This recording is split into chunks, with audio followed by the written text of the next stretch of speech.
Hello guys, welcome to my YouTube channel dot king দেবা। তো guys আবার একটি নতুন ভিডিওতে আপনাদেরকে স্বাগত জানাচ্ছি। তো আগের ভিডিওতে দেখেছো কলা ফলা খালি করা হয়ে গিয়েছিল, পয়সা করে নিয়ে ওটা দেখাইনি, ভালো লাগছিল না, ঘুমিয়ে পড়েছিলাম, আর মোবাইলে অত চার্জ ছিল না। তো যাই হোক, পয়সা করে নিয়ে ওখান থেকে বেরিয়ে গিয়েছি। আমি এখন যাচ্ছি মাছ লোড করতে। মাছ লোড হবে তোমার হলদিপাড়ার থেকে, হলদিপাড়া কি মানে সমুদ্রের ধার থেকে একদম। চলো সমুদ্র দেখা যাবে যদি একদম কাছাকাছি হয়। আর ওখান থেকে মাছ নিয়ে যাব কোথায় সেটা পরে জানতে পারবে। তো চলো যাই। এটা পুরোটাই মাঠ, ঠিক আছে, দুই দিকে মাঠ, অসাধারণ লাগছে, হাওয়া লাগছে হালকা হালকা। আরে হাত নড়ছে কেন এত?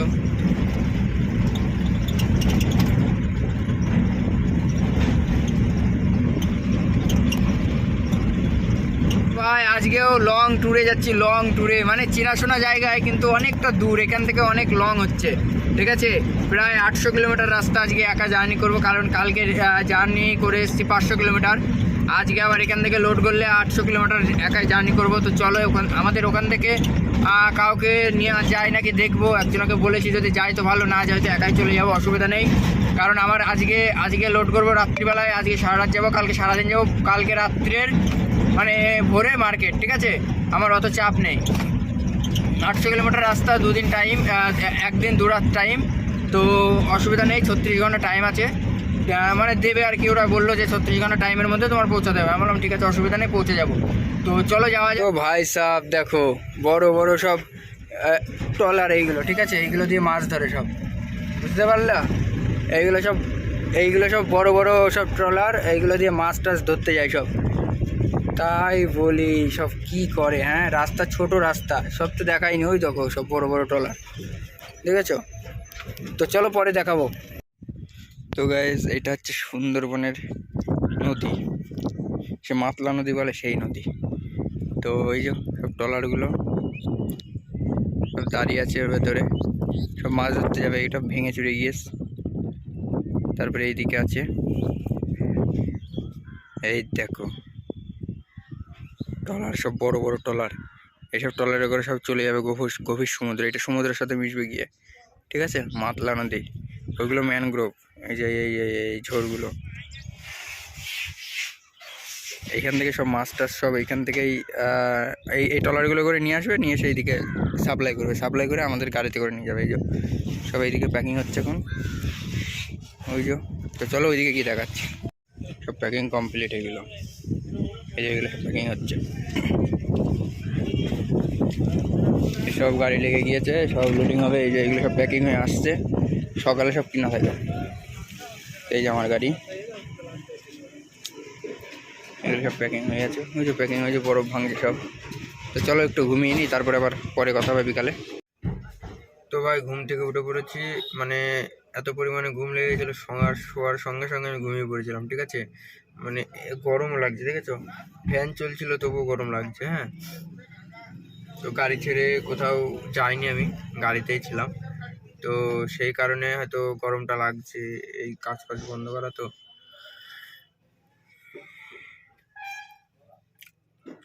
চলো,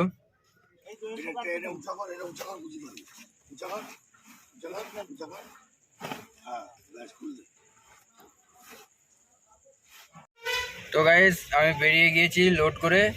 তো লোড মানে আমার পুরো লোড কমপ্লিট। আমার মাল আছে মিনিমাম 3.5 টন মাল আছে, ঠিক আছে। তো আর এই এই এই লরিটা যাবে বাংলাদেশে যাচ্ছে, ঠিক আছে। আমি জানতাম না যে, মানে আমি যার কাছ থেকে লোড করলাম, উনি ওই কাকা আমাকে বললো যে এটা বাংলাদেশ যাবে। তো ওই জন্য দড়ি তিরপালও বাঁধিনি, ঠিক আছে। আমারটা একদম দড়ি তিরপাল বেঁধে একদম ঝাঁকা নাকা করে ছাড়লো গাড়ি, হ্যাঁ। তো যাই হোক, অনেকটা দূরের পথ, তো বসে কাছে বেঁধে বুঝে নিয়ে তারপরে গাড়ি ছাড়লাম। তো চলো ভিড়ভাট্টা রাস্তা, একদম হাই রোডে গিয়ে তোমাদের সাথে কথা হবে। তো ভাই সাহেব একেবারে সরু রাস্তা, ঠিক আছে। একটা গাড়ি আসলে না আর একটা গাড়িকে সাইড দেওয়া যাচ্ছে না, মানে এতটাই সরু, মানে নিচে নামিয়ে দিতে হচ্ছে কাঁচাতে। তো এটা একটা রিস্ক, কাঁচাতে নামানো রিস্ক, লোড গাড়ি, ঠিক আছে। সে যাই হোক, তো চলো এই গাড়িটার পিছন পিছন যাচ্ছি। এ যাবে বাংলাদেশ, যশোর রোড হয়ে চলে যাবে, মানে বারাসাত থেকে ডান দিকে চলে যাবে, ঠিক আছে। তো সাইড দিয়ে দিচ্ছে, যাই হোক চলো যাওয়া যাক।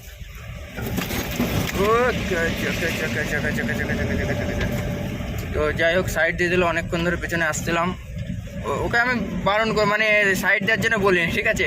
তো যাই হোক এ চলে যাবে বারাসাত থেকে ডান দিকে, আর আমি বারাসাত থেকে সোজা চলে যাব কৃষ্ণনগর রোডে, আর এ চলে যাবে যশোর রোড হয়ে বাংলাদেশ, বনগা হয়ে বাংলাদেশ, ঠিক আছে। এর কালকে রাত্রে মার্কেট।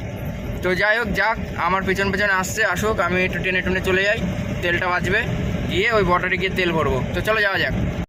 তো ভাই এখন বড় রাস্তায় উঠবো, মানে হাই রোডে উঠবো, ঠিক আছে। তো এইখান থেকে এই ব্রিজের নিচ দিয়ে যাবো, নিচ দিয়ে গিয়ে ডান দিকে উঠলে ডান দিকে ঢুকবো, ডান দিকে ঢুকলে মোটামুটি আমি হাই রোডে উঠে পড়তে পারবো, ঠিক আছে। এবার যাবো ডান দিকে, ওই গেটা গেটা গেটা গেটা গেটা গেটা গেটা গেটা। তো এই তো চলে এসছে হাই রোড, আর চাপ নেই, কোনো চাপ নেই, নিচে যাও। এই যে পুরো হাই রোড, এটা চেন্নাই কলকাতা হাইওয়ে, ব্যাস। এইবার রকেট, না রকেট যাবো না, কারণ অনেক টাইম, অনেক 36 ঘন্টা টাইম, মানে অত টাইম লাগে না 700 কিলোমিটারটা, ঠিক আছে। যদি রকেট যায় কালকে মোটামুটি বিকালে মার্কেট ধরিয়ে দেবো, তো অত তাড়াতাড়ি গিয়ে আমার লাভ নেই, আমার যেতে হবে ধীরে সুস্থে, রিল্যাক্সে যাব, কালকে রাত্রে মার্কেট, ঠিক আছে। তো চলো, তেলও টিপটপ করছে, বর্ডারে গিয়ে তেল ভরবো, এখান থেকে 45 কিলোমিটার হবে, ঠিক আছে। টিপটপ করছে, চলে যাবো এইভাবে চালানোটা উচিত না, ঠিক আছে। তো চলো যাওয়া যাক, তারপর ওইদিকে গিয়ে কথা হবে। তো ভাই পাম্পে চলে এসছে, এখন তেল ট্যাঙ্ক ফুল করব। তো চলো দেখি কীরকম কী করে করা যায়, তারপরে তোমাদের সাথে কথা বলছি ফুল ট্যাঙ্ক করার সময়।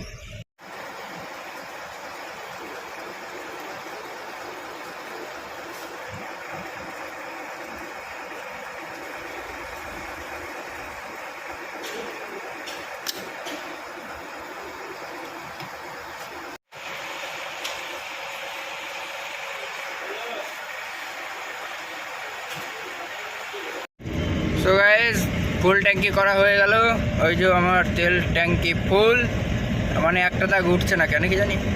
তো যাই হোক ফুল ট্যাঙ্কি করলাম, করার পরে এখন যাব। ফুল ট্যাঙ্কি তেল করলাম 516 কিলোমিটারে, হ্যাঁ। আর আমি এই মালটা লোড করলাম তখন ছিল 400-450 কিলোমিটার। তো দেখা যাক কত কিলোমিটার আমি গাড়ি চালাতে পারি। তো চলো যাই, বেশি কথা বলবো না, ভালো লাগছে না, খিদে লেগে গিয়েছে, চলো দুটো খাওয়া দাওয়া করতে হবে, তারপরে ওইদিকে গিয়ে দেখা যাবে, কথা বলা যায় নাকি। সো গাইস গুড মর্নিং, সকাল হয়ে গেছে, উঠে পড়ো সবাই। আর বড় বিষয় যে আজকে রাতটা যে কীভাবে গেল আমি নিজেও বুঝতে পারিনি, ঠিক আছে। ওই যে সামনে একটা গাড়ি যাচ্ছে, ওই গাড়িটার দুটো টায়ার ব্লাস্ট হয়ে গিয়েছিলো, ঠিক আছে, দুটো টায়ারে উড়ে গিয়েছিলো।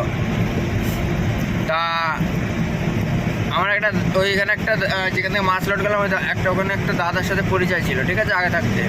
তা সে আমার নাম্বারটা দিয়েছিল, ওর পেছনে আসছিলাম আমি, এই যে সামনে যে গাড়িটা যাচ্ছে। তো নাম্বার দেওয়ার পরে ও আবার ফোন করেছে আমাকে, যে দাদা তুমি যেখানে থাকো একটুখানি আমাকে স্টেপনিটা, তোমার স্টেপনি টায়ারখানা আমাকে দাও। আমি বললাম যে ঠিক আছে তাই হোক। দিয়ে আমি অত শুনিনি কে নাম্বার দিয়েছে কী বৃত্তান্ত হবে, কারণ ইনাকে চিনিই না, ঠিক আছে।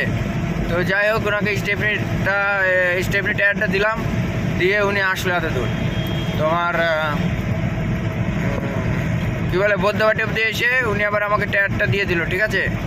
তো এবার আমি যেতাম কলকাতা হয়ে, দমদম কলকাতা বারাসাত হয়ে একদম সোজাসুজি কৃষ্ণনগর চলে যেতাম।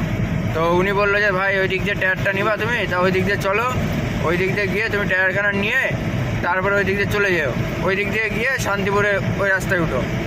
তা আমি বললাম যে আমি ওই দিক দিয়ে গেলে আমার খরচ হবে। তা বললো যে ঘাট পার হওয়ার টাকা আমি দিয়ে দেবো ওখানে।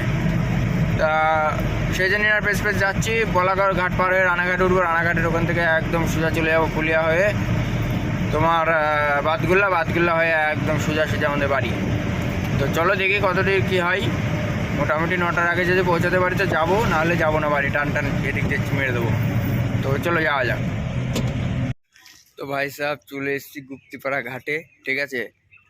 ঘাট পার হবো। ট্রলার মানে যেটা কি বলে, ট্রলারই বলে ওটাকে, ট্রলার এখনো মানে ঘাটে ফেরেনি। প্রথম ক্যাব আমরাই যাব, ঠিক আছে। আমাদের এই দুটো গাড়ি, এই যে এই গাড়িটার তোমার টায়ার ব্লাস্ট হয়েছিল, আমি তোমাদের দেখাচ্ছি, সেটাও তোমরা হয়তো বিশ্বাস করবে না। তো ওই যেটা ফেরিঘাট, ফেরি পারাপার হয় যেটা, সেটা এখন রানিং চালু হলো, যা আসছে এইখানটায় এসে দাঁড়াবে, সেট করে তুলবো গাড়ি, ফ্যাট করে চলে যাবো। তো চলো গাড়ি তুলি ওপরে, তারপরে তোমাদের সাথে কথা হচ্ছে। এই দেখো গাড়ি দেখেছো, আমি বললাম পেটে গিয়েছে, তোমরা তো বিশ্বাস করছিলে না। তো চলো, এই দেখো ওইদিকে একটা, এদিকে একটা, আর আমারটা চলেছে দেখো। এই দেখো কেবল তুলে ওইটা দিয়ে বেঁধে তারপর ইয়ে করলাম। তো চলো পরে কথা হচ্ছে। তো ভাই সাহেব চালু হয়ে গেছে একদম ঢাকা নাকা করে, ঠিক আছে। তো চলো ওই পারে যাই, তারপরে আবার কথা হচ্ছে, কারণ এইবারে আর মোটামুটি ওই পারে 10 মিনিটের মধ্যে পৌঁছে যাবো। 10 মিনিটও লাগবে না, 5 মিনিটের মধ্যে পৌঁছে যাবো। তো চলো ওই পারে গিয়ে কথা হচ্ছে। देखो भाई साहब, पिछला कई गाड़िया पिछला हमारा गंगा माता जी उधर है ना, वो क्या बोलता है इसको, शिप शिप।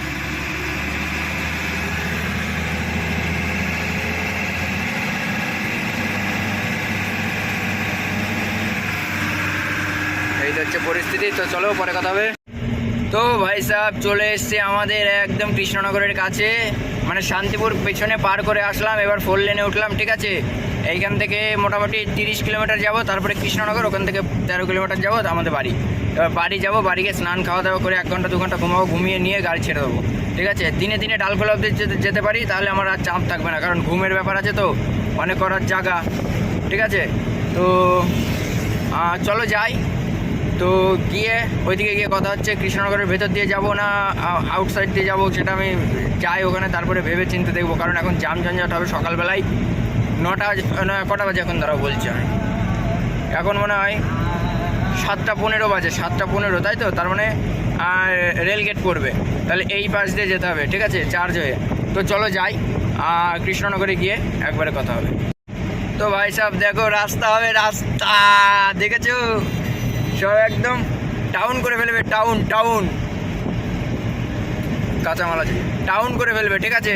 লাইট পোস্ট বসে গেছে, এবার লাইট করা লাগাবে, এই রাস্তা দিয়ে বাউন্ডারি মারবে সাদা রঙের, এখনও 1 পরত করে মানে ফিনিশিং যাবে।